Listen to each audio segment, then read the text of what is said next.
আল্লাহর নামে শুরু করছি, যিনি পরাক্রমশীল পরাক্রমশালী, যিনি ন্যায় বিচার প্রতিষ্ঠাকারী, যিনি মজলুমের পাশে থাকেন আর জালিমের পরিণতি নির্ধারণ করেন। আজ আমরা বাংলাদেশের জনতা যারা জুলুমের ইতিহাস জানি, প্রতিবাদের চেতনা ধারণ করি, সমবেত হয়েছি গাজার মৃত্যু ভয়হীন জনগণের পাশে দাঁড়াতে। আজকের এই সমাবেশ কেবল প্রতিবাদ নয়, এটি ইতিহাসের সামনে দেওয়া আমাদের জবাব, একটি অঙ্গীকার, একটি শপথ। এই পদযাত্রা গণজামায়াত থেকে আজ আমরা 4টি স্তরে আমাদের দাবি সহ উপস্থাপন করব। আমাদের প্রথম দাবিগুলো জাতিসংঘ আন্তর্জাতিক সম্প্রদায়ের প্রতি, যেহেতু জাতিসংঘ আন্তর্জাতিক সম্প্রদায় সকল জাতির অধিকার রক্ষার, দখলদারিত্ব, গণহত্যা রোধের সংকল্প প্রকাশ করে, এবং আমরা দেখেছি গাজায় প্রতিদিন যে রক্তপাত, যে ধ্বংস চলছে, তা কোনো একক সরকারের ব্যর্থতা নয়, বরং এটি একটি আন্তর্জাতিক ব্যর্থতার ফল।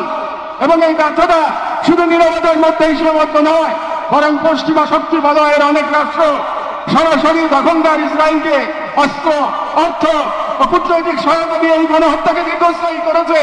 এবং এই বিশ্ব ব্যবস্থা দখলদার ইসরায়েলকে প্রশ্নবিদ্ধ না করে বরং রক্ষা করার প্রতিযোগিতায় নেমেছে। সেহেতু আমরা জাতিসংঘ ও আন্তর্জাতিক সম্প্রদায়ের প্রতি জোরালো দাবি জানাচ্ছি: 1.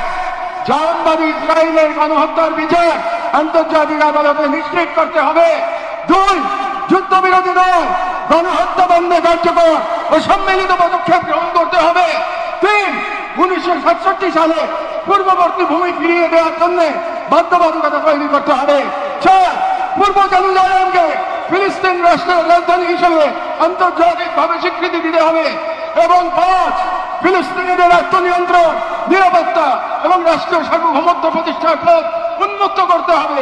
কারণ এই মুহূর্তে বিশ্ব ব্যবস্থা যে ন্যায়ের মুখোশ পড়ে আছে, গাজার ধ্বংসস্তূপে সেই মুখোশ বসে পড়েছে। আমাদের দ্বিতীয় দাবিগুলো মুসলিম উম্মার নেতৃবৃন্দের প্রতি। যেহেতু আমরা বিশ্বাস করি ফিলিস্তিন কেবল একটি ভূখণ্ড নয়, এটি মুসলিম উম্মার আত্মপরিচয়ের অংশ, এবং গাজা এখন কেবল একটি যুদ্ধ বিধ্বস্ত শহর নয়, এটি আমাদের সম্মিলিত ব্যর্থতার বেদনাদায়ক প্রতিচ্ছবি। এবং উম্মার প্রতিটি সদস্য, প্রতিটি রাষ্ট্র এবং প্রতিটি নেতৃত্বের উপর অর্পিত সেই আমানত যে আল্লাহ প্রদত্ত ভ্রাতৃত্ব ও দায়িত্বের সূত্রে আবদ্ধ।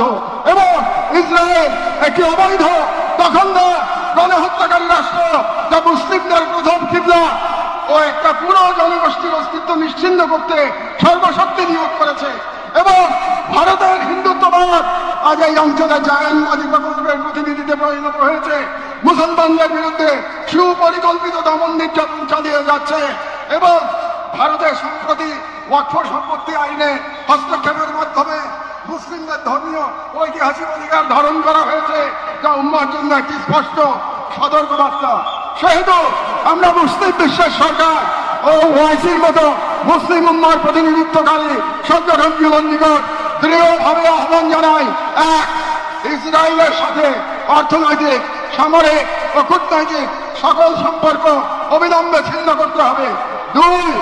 জায়নবাদী রাষ্ট্রের বিরুদ্ধে বাণিজ্যিক অবরোধ ও নিষেধাজ্ঞা আরোপ করতে হবে। 3. গাজার মুসলিম জনগণের পাশে চিকিৎসা, খাদ্য, আবাসন ও প্রতিরক্ষা সহযোগিতা সহ সর্বাত্মক সহযোগিতা নিয়ে দাঁড়াতে হবে। 4. আন্তর্জাতিক পর্যায়ে ইসরায়েলকে একঘরে করতে সক্রিয় কূটনৈতিক অভিযান শুরু করতে হবে। এবং 5.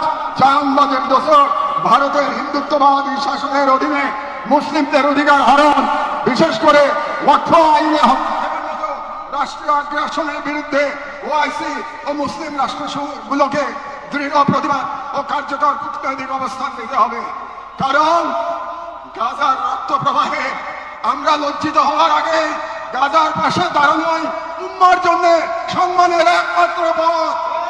এবং যে নেতৃত্ব আজ দিলা কাল ইতিহাসের কাঠগড়ায় দাঁড়াতে বাধ্য হবে। আমাদের তৃতীয় দাবিগুলি বাংলাদেশ সরকারের প্রতি। যেহেতু বাংলাদেশ একটি মুসলিম সংখ্যাগরিষ্ঠ রাষ্ট্র, যার স্বাধীনতা সংগ্রামের ভিত্তিতে নিহিত রয়েছে অন্যায় অবিচারের বিরুদ্ধে প্রতিরোধের চেতনা। এবং আমরা বিশ্বাস করি ফিলিস্তিনের প্রশ্নে বাংলাদেশ কেবল মানবতার নয়, ইমানের পক্ষেও এক ঐতিহাসিক অবস্থানে রয়েছে। এবং একটি গণতান্ত্রিক রাষ্ট্র হিসেবে সরকারের দায়িত্ব জনগণের ইমানি ও নৈতিক আকাঙ্ক্ষার প্রতি শ্রদ্ধা রাখা এবং বাংলাদেশের জনগণ গাজার পাশে থাকার অঙ্গীকার করেছে, তাই রাষ্ট্রীয় পর্যায়ে নীরবতা এই জন আকাঙ্ক্ষার প্রতি অবজ্ঞার সামিল। সেহেতু আমরা বাংলাদেশ সরকারের প্রতি দৃঢ়ভাবে আহ্বান জানাই, এক, বাংলাদেশি পাসপোর্টে এক্সেপ্ট ইসরায়েল শর্ত পুনর্বহাল করতে হবে এবং ইসরায়েলকে রাষ্ট্র হিসেবে স্বীকৃতি না দেওয়ার অবস্থান আরো সুস্পষ্টভাবে প্রকাশ করতে হবে। দুই, সরকারের ইসরায়েলি কোন প্রতিষ্ঠানের সাথে যত চুক্তি হয়েছে তা বাতিল করতে হবে। তিন, রাষ্ট্রীয়ভাবে গাজায় ত্রাণ ও চিকিৎসা সহায়তা পাঠানোর কার্যকর ব্যবস্থা নিতে হবে। চার, জায়নবাদের দোষর ভারতের হিন্দুত্ববাদী সরকারের অধীনে মুসলিম ও অন্যান্য সংখ্যালঘুদের উপর চলমান নির্যাতনের বিরুদ্ধে রাষ্ট্রীয়ভাবে প্রতিবাদ জানাতে হবে। যেহেতু হিন্দুত্ববাদ আজ শুধু একটি স্থানীয় মতবাদ নয়, বরং আন্তর্জাতিক চাইনিজ ব্লকের অন্যতম দোষর। ছয়, পাঠ্য বই ও শিক্ষানীতিতে আল আকসা, ফিলিস্তিন এবং মুসলিমদের সংগ্রামী ইতিহাসকে অন্তর্ভুক্ত করতে হবে, যাতে ভবিষ্যৎ মুসলিম প্রজন্ম নিজেদের ইতিহাস, ঐতিহ্য ও আত্মপরিচয় নিয়ে গড়ে ওঠে। কারণ রাষ্ট্র কেবল সীমানা নয়, রাষ্ট্র এক আমানত, আর এই আমানত রক্ষা করতে না পারলে ইতিহাস আমাদের ক্ষমা করবে না। আমাদের সর্বশেষ দাবিগুলো নিজেদের প্রতি, যা মূলত একটি অঙ্গীকার দেওয়া। যেহেতু আমরা বিশ্বাস করি আল কুদস কেবল একটি শহর নয়, এটি ঈমানের অংশ, এবং আমরা জানি বাইতুল মুকাদ্দাসের মুক্তি অন্য কারো হাতে নয়, আমাদেরই কোনো প্রজন্মের হাতে রাখা হবে। এবং আমরা বুঝি জাহানবাদের প্রতিষ্ঠা মূলত আমাদের নিজেদের আত্মবিস্মৃতির ফল, এবং আজ যদি আমরা প্রস্তুত না হই তাহলে আল্লাহ না করুন কাল আমাদের সন্তানেরা হয়তো এমন এক বাংলাদেশ পাবে যেখানে হিন্দুত্ববাদ ও জাহানবাদ একত্রে নতুন গাজা তৈরি করবে। এবং গাজা আমাদের জন্য এক আয়না, যেখানে আমরা দেখতে পাই কিভাবে বিশ্বাসী হওয়া মানে কেবল বেঁচে থাকা নয়, সংগ্রামে দৃঢ় থাকা। সেহেতু আমরা এই মাটির মানুষ, এই মুসলিম ভূখণ্ডের নাগরিক, এই কওমের সন্তান এবং সর্বোপরি মুসলিম উম্মার সদস্য একটি অঙ্গীকার করছি, এক, আমরা সকলে স্বতঃস্ফূর্তভাবে বয়কট করব প্রত্যেক সেই পণ্য, কোম্পানি ও শক্তিকে যারা ইসরায়েলের দখলদারিত্ব টিকিয়ে রাখে। দুই, আমরা আমাদের সমাজ এবং ভবিষ্যৎ প্রজন্মকে প্রস্তুত করব যারা ইসলাম ও মুসলিম উম্মার সকল প্রতীক ও নিদর্শনকে সংরক্ষণ ও পুনরুদ্ধার করবে ইনশাআল্লাহ। তিন, আমরা আমাদের সন্তানদের এমন ভাবে করে তুলব যারা নিজেদের আদর্শ ভূখণ্ড রক্ষায় জান মালের সর্বোচ্চ থেকে প্রস্তুত থাকবে।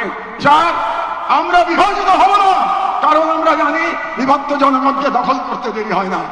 আমরা ঐক্যবদ্ধ থাকবো যাতে এই বাংলাদেশ কখনো কোনো হিন্দুত্ববাদী প্রকল্পের পরবর্তী গাজায় পরিণত না হয়। আমরা শুরু করব নিজেদের ঘর থেকে, ভাষা, ইতিহাস, শিক্ষা, সংস্কৃতি, অর্থনীতি, সমাজ সবখানে এই অঙ্গীকারের ছাপ রেখে আমরা মনে রাখবো গাজার শহীদরা কেবল আমাদের দোয়া চান না, তারা আমাদের প্রস্তুতি চান। শেষ কথা, শান্তি বর্ষিত হোক গাজার সম্মানিত অধিবাসীদের উপর, তাদের উপর যারা নজিরবিহীন সবর করেছেন, যারা বিশাল ঈমানের পর প্রমাণ দিয়েছেন, যারা ধ্বংসস্তূপের মাঝেও প্রতিরোধের আগুন জ্বেলেছেন, বিশ্বের নীরবতা উদাসীনতার যন্ত্রণা হাসি মুখে বুকের মাঝে ধারণ করেছেন। শান্তি বর্ষিত হোক তাদের প্রতি যারা নাম রেখে গেছেন ইজ্জতের খতিয়ানে।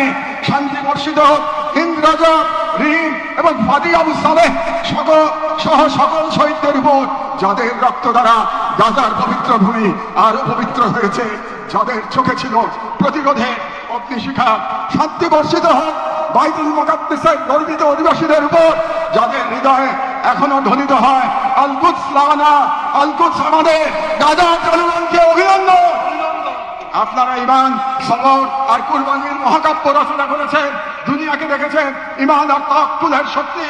আমরা বাংলাদেশের মানুষ শাহজালাল আর শরীয়তুল্লাহর ভূমি থেকে দাঁড়িয়ে আপনাদের সালাম জানাই, আপনাদের শহীদদের প্রতি ভালোবাসা ও শুভেচ্ছা জানাই।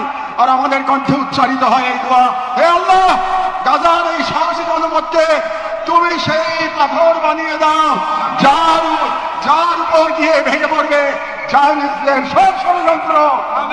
বাংলাদেশের সর্বস্তরের জনগণের পক্ষে প্যালেস্টাইন সলিডারিটি মুভমেন্ট বাংলাদেশ